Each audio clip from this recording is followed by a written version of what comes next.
নমস্কাৰ ইতিমধ্যে আমি মূলাংকৰ সিৰিজত নাম্বাৰ 5 লৈকে আলোচনা কৰিছিলো এতিয়া আমাৰ নেক্সট নাম্বাৰটো হৈ গৈছে 6 অৰ্থাৎ যিসকলৰ জন্মৰ তাৰিখ 6 15 আৰু 24 হয় সেইসকলৰ মূলাংক হৈ যাব 6 আৰু 6 গভৰ্ণ কৰে শুক্ৰই আৰু যেহেতু নেক্সট ইয়েৰটো আমাৰ আহিছে 2025 অর্থাৎ 2 + 2 + 5 = 9 আর 9 রুল করে মার্চে অর্থাৎ মঙ্গলে যেহেতু মঙ্গল আর শুক্রর বেশি মিত্রতাও নাই বেশি শত্রুতাও নাই তো গতিকে নেক্সট ইয়েৰটো এই সকলৰ বাবে ভালেই যাব 6 সংখ্যাৰ ব্যক্তিসকলৰ এই বছৰটো যিদৰে পাৰ হৈছিল নেক্সট ইয়েৰটো ঠিক সেইদৰেই পাৰ হ'ব আৰু যিসকলৰ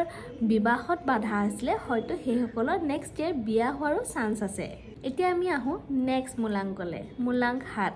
যিসকলৰ জন্ম তাৰিখ 7 তাৰিখ 16 তাৰিখ আৰু 25 তাৰিখ হয় তেওঁলোকৰ মূলাংক হৈ যাব 7 আৰু 7ক ৰুল কৰে কেতুৱে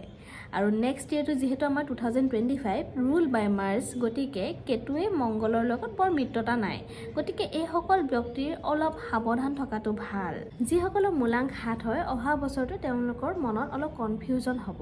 তেখেতে ডিসিশনবিলাক ভালদৰে ল'ব নোৱাৰিব গতিকে কাৰোবাৰ পৰামৰ্শ লৈ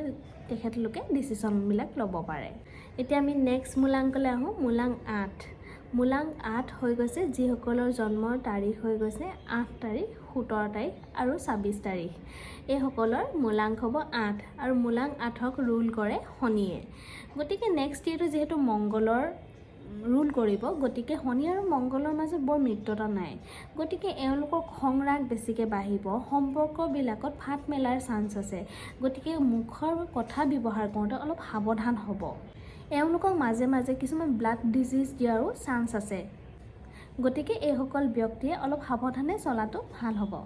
এতিয়া আমি আহো লাষ্ট মূলাংকলে অৰ্থাৎ মূলাংক 9 যিসকলৰ জন্মৰ তাৰিখ 9 তাৰিখ 18 তাৰিখ আৰু 27 তাৰিখ হয় তেওঁলোকৰ জন্মৰ মূলাংক হৈ যাব 9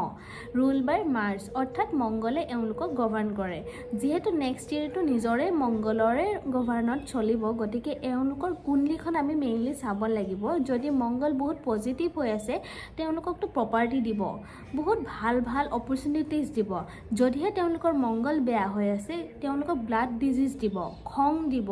সম্পৰ্কবিলাক ফাট মেলাৰ চান্স আছে গতিকে যিয়ে নহওক নেক্সট ইয়েৰটো এই মূলাংক 9 সকলৰ বাবে খুব এটা এনাৰ্জেটিক লাইফ হ'ব এটা এনাৰ্জেটিক ৱে হ'ব খুব চেঞ্জ আহিব হয়তো চেঞ্জখিনি বহুত ভাল হ'ব পাৰে নহ'লে খুব বেয়া হ'ব পাৰে কি আপোনালোকৰ কুণ্ডলীত জানিবলৈ মন আছে যে মংগলৰ পজিশ্যন কেনেকুৱা বা অন্য গ্ৰহবিলাকৰ পজিশ্যন কেনেকুৱা বা দশা মহাদশা কি চলি আছে তেন্তে মোক এটা মেছেজ কৰি জনাব পাৰে